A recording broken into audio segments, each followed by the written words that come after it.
Bangladesh. We've come to one of the most beloved streets in the world, Sesame Street, where Elmo and Abby want to tell us about some of their new friends. So, what did you learn about the kids when you were in Bangladesh? Some of them had to move, had to leave their homes. That's true. You know, Elmo's new friends told them that they had to leave their homes because it wasn't safe anymore. Yeah. And that made them feel really sad and sometimes scared, too. But how to help? Can a fuzzy red little Muppet and his pals really make a difference for 700,000 Rohingya children living in makeshift shanties in the largest refugee encampment in recorded history?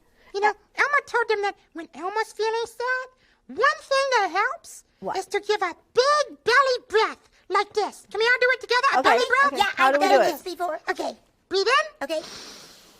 And breathe out. And that, if you do that a couple times, you can calm down and feel a little bit better. I like that. Yeah. And Elmo knows that play is serious work, the gateway to learning both emotionally and intellectually.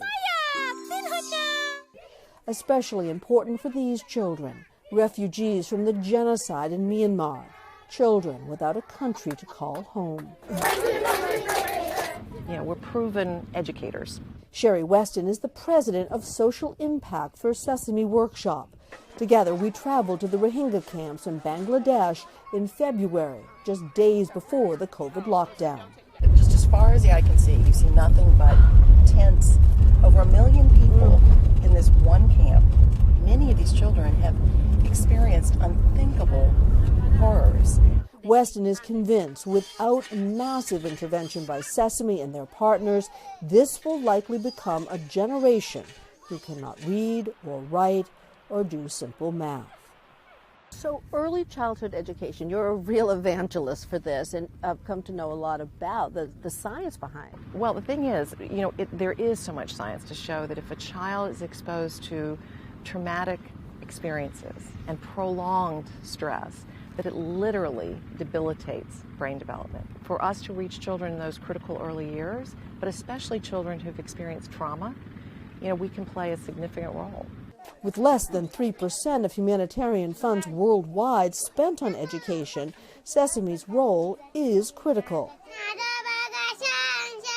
Education is the hope of the people here, like Marola, who fled with her family when the military set their village on fire.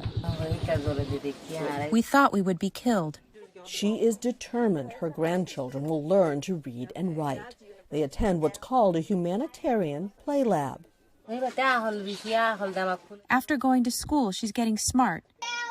It's run by Brock, Sesame's partner in the camps.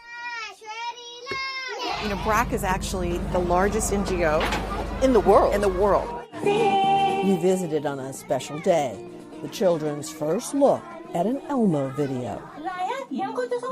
Elmo's a hit. These videos are just a preview, dubbed so the kids can get an idea of what Sesame is developing just for them. 2 new Rohingya characters to teach reading and math, along with a big dose of emotional support. We're really getting input from the children we want these characters to identify with. As we learn from Kim Foles, the Senior Director for International Research. Thank you for coming to today. We were allowed to sit in on one of the research sessions. So now I'm going to show you some pictures of a new character that we want to include in the show. Which picture do you like the most? She likes them all. Will one character have an inside track? We noticed this little girl looking a whole lot like this little drawing. Meanwhile, on the other side of the camp, a special guest has arrived. The children the world over just adore these characters. They immediately engage. Each child is given an opportunity to take a photo with Grover. Oh my gosh, this is so cute. Including Marola's grandchildren. It's the only photograph any of these kids have. Let that sink in. May I see your picture? Is that something you're going to keep forever? But Grover has another assignment, showing the children a video about feelings and how to manage them. This topic, it's about feeling good about yourself. I just love this. Yes, I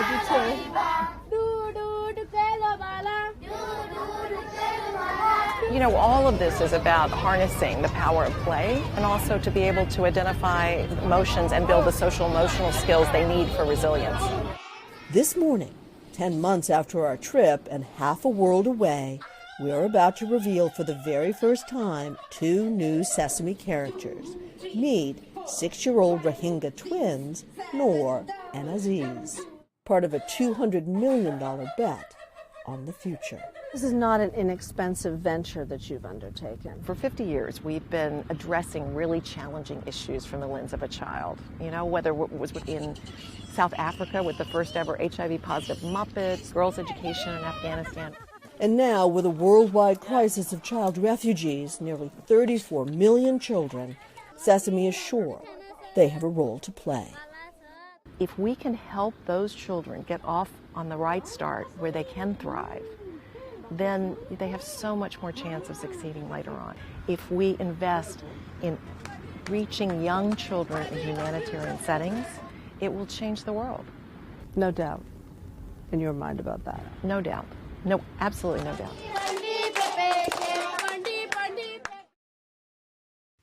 Hey, NBC News viewers, thanks for checking out our YouTube channel. Subscribe by clicking on that button down here and click on any of the videos over here to watch the latest interviews, show highlights, and digital exclusives.